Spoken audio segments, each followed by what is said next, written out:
What are the COVID guidelines for Char Dham Yatra? Here are the COVID SOPs pilgrims aiming to go for Char Dham Yatra need to follow.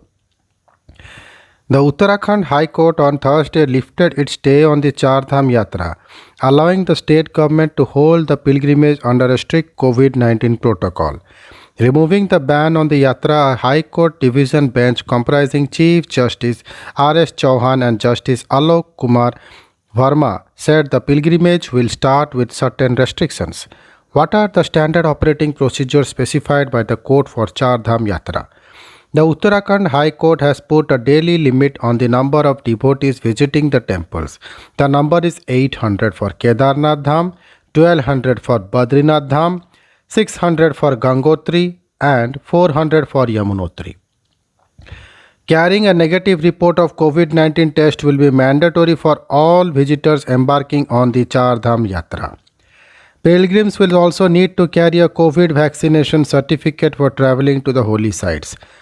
No one will be allowed to take a bath in any of the springs around the temple, said the court. The police force will be deployed as per requirement during the Char Dham Yatra in Chamoli, Rudraprayag and Uttarkasi districts. What was the case before the High Court? The Uttarakhand State Cabinet had plans to open up the pilgrimage in a phased manner for the pilgrims from outside the state depending on the COVID-19 situation.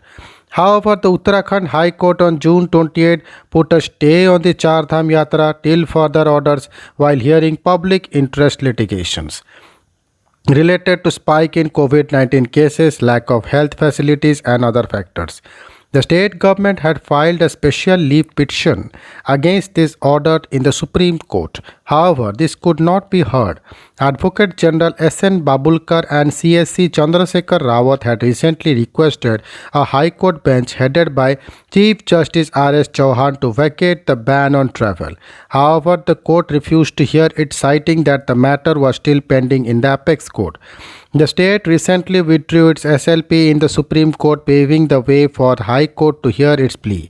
What were the state government's arguments while seeking lift of ban on Char Dham Yatra?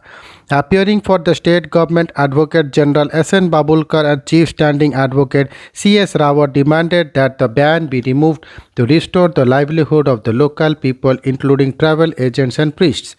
The Advocate General said Char Dham Yatra has an earning period and many families will suffer huge losses if the season passes without any footfall of pilgrims. The Advocate General pleaded that the initial concern of the court while imposing the ban has been addressed and there has been significant improvement in health care services in the state. The government has also assured the court that there will be strict adherence to the COVID guidelines during the Yatra. Thank you.